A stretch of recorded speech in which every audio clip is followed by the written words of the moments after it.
اس کے اوپر ریسرچ ہو، تحقیق ہوتی ہے تو پتہ چلتا ہے کہ نہیں یہ بات تو ویسی ہی تھی، اس بیچ میں بہت کچھ بگڑ چکا ہوتا ہے، سماج اور معاشرے کا بہت نقصان ہو چکا ہوتا۔ میں سینہ تان کر کہتا ہوں، ببانگ دوہل کہتا ہوں کہ اسلام is the best religion to the entire world۔ پوری دنیا کے اندر سب سے بہتر نظام اور سسٹم اگر کسی کے پاس ہے تو اسلام کے پاس ہے۔ کچھ کہنے والے کہتے ہیں کہ 1450 سال کا عرصہ گزر چکا ہے، جو چیز پرانی ہوتی ہے اس کو چھوڑ دیتے ہیں، نئی چیز کے لوگ عاشق ہوتے ہیں، نئی چیز طلب کرتے ہیں، لیکن ہمارا قرآن، ہماری شریعت وہ ہے جو کبھی پرانی نہیں ہوتی۔ ہماری شریعت بلکہ اب سے 1458 سال پہلے جس نظریے کے ساتھ، جس عقیدے کے ساتھ، جن اغراض و مقاصد کے ساتھ رب نے آسمان سے زمین پر اس کو اتارا تھا، انہی اغراض و مقاصد کے ساتھ آج بھی پیغام زندہ ہے اور کل قیامت تک یہ زندہ رہے گا، اس کے اندر کوئی تبدیلی کی گنجائش نہیں ہے۔ جو اعتراض کرتے ہیں یا تو وہ جہالت کی وجہ سے کرتے، ناخواندگی کی وجہ سے کرتے، وہ کہتے ہیں کہ کیا ضرورت ہے آج اس ماڈرن زمانے میں قرآن و حدیث کے تعلق سے اس پر عمل کی کیا ضرورت ہے، نئے جنریشن کو ترقی دینا ہے تو کچھ اور البرٹ آئنسٹائن کی بات مانی جائے اور جدید ٹیکنالوجی جو دنیا میں کامیابی کی، جس کو ایک پلیٹ فارم مانتے ہیں، اس کو اپنایا جائے۔ میں کہتا ہوں ہماری شریعت کہتی ہے کہ کامیابی صرف ایک ہی راستے پر ہے۔ If anyone want to be a great person and successful man in this world, to be a بننا چاہتا ہے، must to follow، اس کے لیے ضروری ہے اتباع کرنا۔ محمد الرسول اللہ صلی اللہ علیہ وسلم کی سنت کا اور رب کے فرمان کا۔ کچھ باتیں ایسی ضرور ہے جس کو پکڑ کر ہمیں اور آپ کو رسوا کیا جاتا ہے، بدنام کرنے کی کوشش کی جاتی، جیسے حضرت مفتی صاحب نے مذہب اسلام کے تعلق سے کہ ایک ایسا مذہب ہے کہ زبردستی اس میں اسلام بنایا جاتا ہے، کلمہ پڑھوایا جاتا ہے، اور محمد علیہ السلام ایسے تھے ویسے تھے۔ آپ علیہ السلام نے ابھی کچھ دنوں پہلے ہوا، مہاراشٹر کی دھرتی پر ایک بڑے گرو گیانی تھے، انہوں نے یہ بات کہی کہ کیسے اسلام بہتر ہو سکتا ہے، جبکہ ان کے گرو محمد علیہ السلام 6 سال کی معصوم بچی سے وواہ کرتا ہے اور 9 سال کی عمر میں بیوی بنا کر اس کو لے کے آتا ہے۔ جب وہ بچی ہے 50 سال کی عمر کا آدمی، ایجڈ پرسن، اولڈیسٹ پرسن، وہ ایک 6 سال کی بچی سے کیسے وواہ کر سکتا؟ How is it possible? کیسے ممکن؟ تو انہوں نے یہ بات پیش کی لوگوں کے سامنے کہ اسلام بہتر نہیں ہے، اگر بہتر ہوتا تو مسلمانوں کے جو سب سے بڑے رہبر اور رہنما ہیں، میں کہتا ہوں کہ مسلمان نہیں، انسانوں کے جو سب سے بڑے رہبر اور رہنما ہیں، وہ کہتا ہے کہ جب مسلمانوں کے رہبر ایسے تو مسلمان کیسے ہوں گے آج کے زمانے میں؟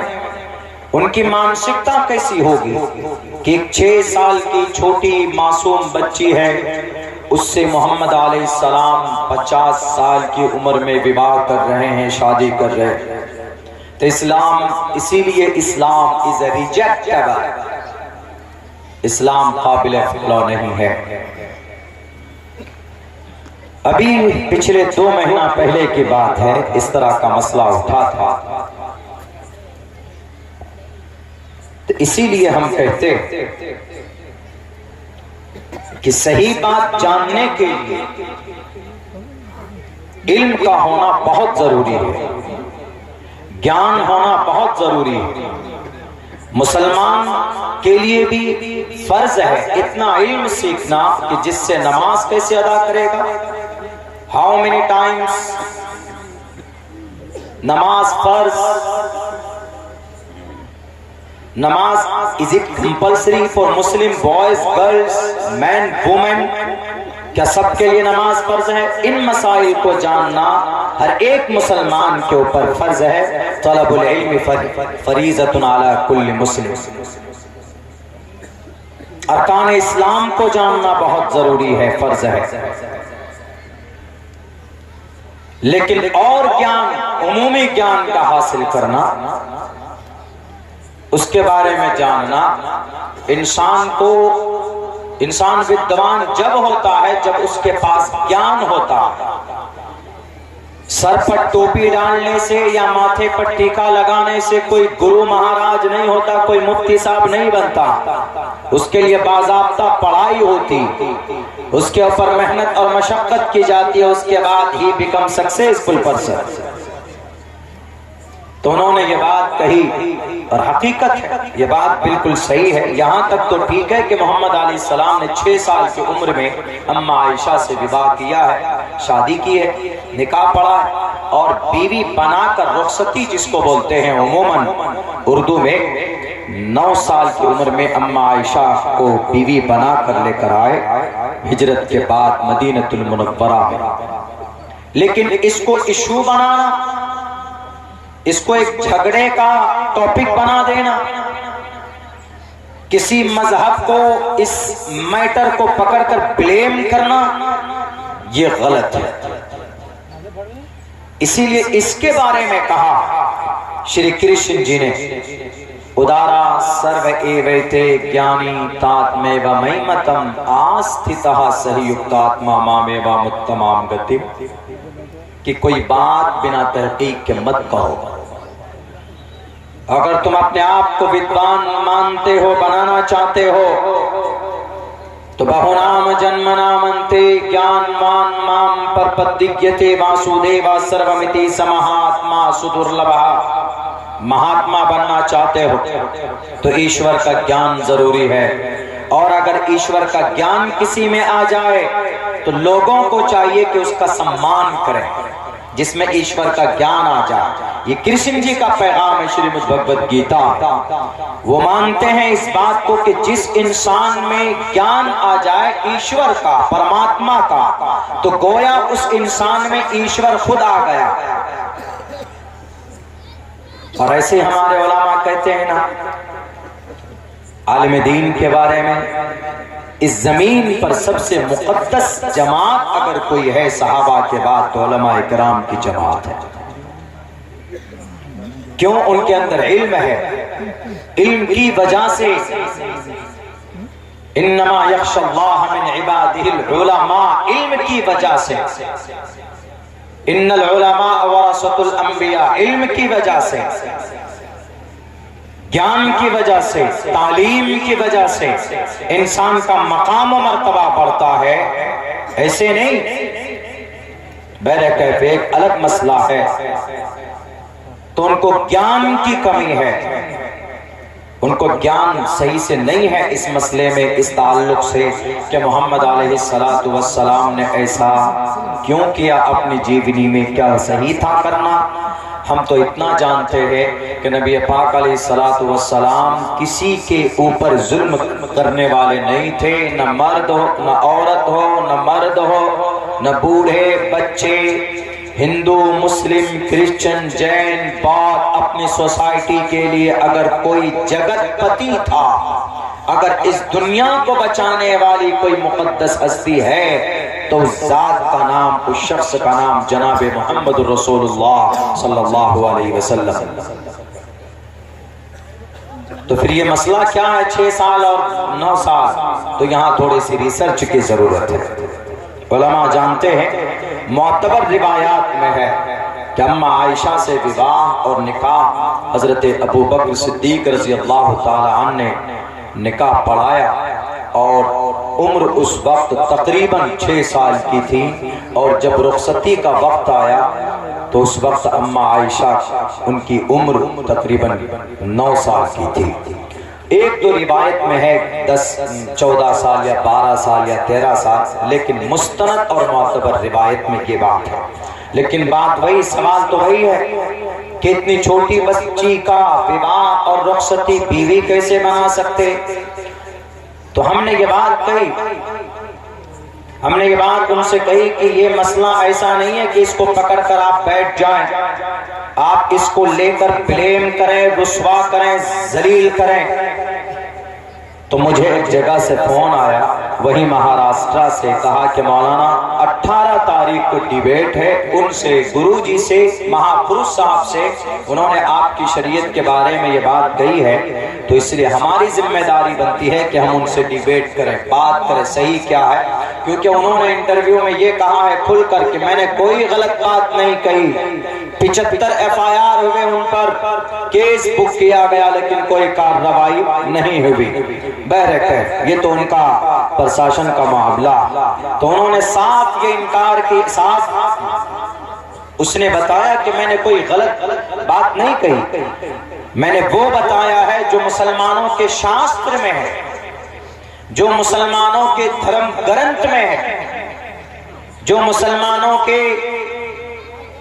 حدیث کی کتاب میں ہے، اور ہے، بالکل ہے۔ تو اسی لیے اگر کسی کو ڈاؤٹ ہو تو میرے سے آئے، میں ان کو جواب دے سکتا ہوں۔ تو 18 تاریخ کو یہ بات طے ہوئی کہ کچھ گرو لوگ پہنچیں گے، مسلمانوں سے بھی کچھ ودوان پہنچیں گے، علماء کرام پہنچیں گے۔ جانے سے پہلے میرے پاس بھی مجھے رابطے میں لیا گیا کہ مولانا عبداللہ آئیے آپ بھی اس میں شرکت کیجئے، یہ مسئلہ کیا ہے محمد علیہ السلام کے بارے میں۔ ہم نے کہا کہ بھئی ہم سے زیادہ آپ جانتے ہیں اللہ کے نبی کی سیرت کو اس تعلق سے، میں تو ایک طالب علم ہوں، غلطی بھی کر سکتا ہوں، لیکن آپ لوگ تو بڑے مفسر ہیں، کوئی محدث ہیں، کوئی شیخ الحدیث ہیں، کوئی ادب کے استاد ہیں، کوئی تفسیر کے استاد ہیں، آپ زیادہ بہتر سمجھ سکتے ہیں۔ انہوں نے کہا کہ جو بات آپ کہتے ہیں ٹھیک ہے وہی ہے، لیکن مسئلہ یہ ہے کہ اس کو سمجھائیں کیسے، کیونکہ he doesn't believe in Quran in حدیث، وہ قرآن اور حدیث کو مانتا ہی نہیں۔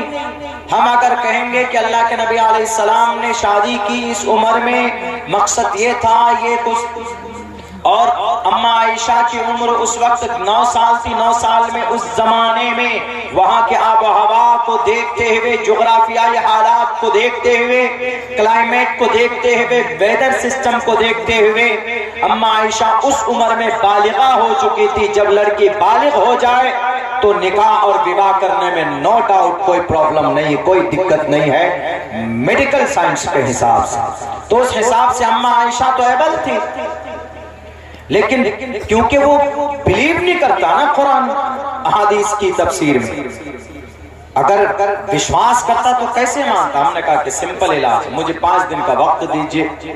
مجھے 5 دن کا سمے دیا گیا، میں نے تحقیق شروع کی، رگ وید، یجروید، سام وید، اتھرو وید کو میں نے کھول کے دیکھا۔ اس کے بعد وہاں پر کوئی مسئلہ نہیں ملا۔ کس کا؟ چائلڈ میرج جس کو بولتے ہیں، بچپن میں شادی بچوں، حالانکہ انڈین قانون میں، ہمارے سمویدھان میں کوئی پراودھان نہیں ہے، جرم ہے۔ 18 سال سے کم کی عمر کی اگر بچی ہے اور لڑکا اگر 21 سال سے کم ہے تو وہ شادی نہیں کر سکتا، قانون اپرادھ ہے، جرم ہے۔ لیکن ہماری شریعت اس میں اجازت یہ ہے اگر لڑکی 12 سال کی ہو جائے شی بیکم بالغہ، وہ بالغ ہو جاتی، لڑکا 14 سال کی عمر کا ہو جائے بالغ ہے، وہ دونوں آپس میں وواہ کر سکتے۔ لیکن اسلام میں یہ بھی پراودھان ہے اگر کسی لڑکی یا لڑکے کے پیرنٹس ماں باپ اگر بچپن میں ہی وواہ کرنا چاہیں، نکاح کرنا چاہیں تو کرا سکتے ہیں، لیکن اس کے لیے شرط ہے پیرنٹس کا راضی ہونا، ان کے ولی کا موجود ہونا۔ یہ اسلامک شریعت میں یہ پراودھان ہے، انڈین قانون میں نہیں ہے۔ انڈین قانون کے اندر 18 سال ماسٹ ہے، ضروری، اس سے پہلے وواہ نوٹ الاؤڈ، شادی نہیں۔ بلکہ اب تو بالغ ہونے کے بعد ایک دوسرا راستہ نکالا ہے۔ کون سا دوسرا راستہ ہے؟ وہ لیو ان ریلیشن کا، لیو ان ریلیشن، ناجائز سمبند میں رہنے کا، یعنی بنا شادی کے شادی والی زندگی گزارنے کا۔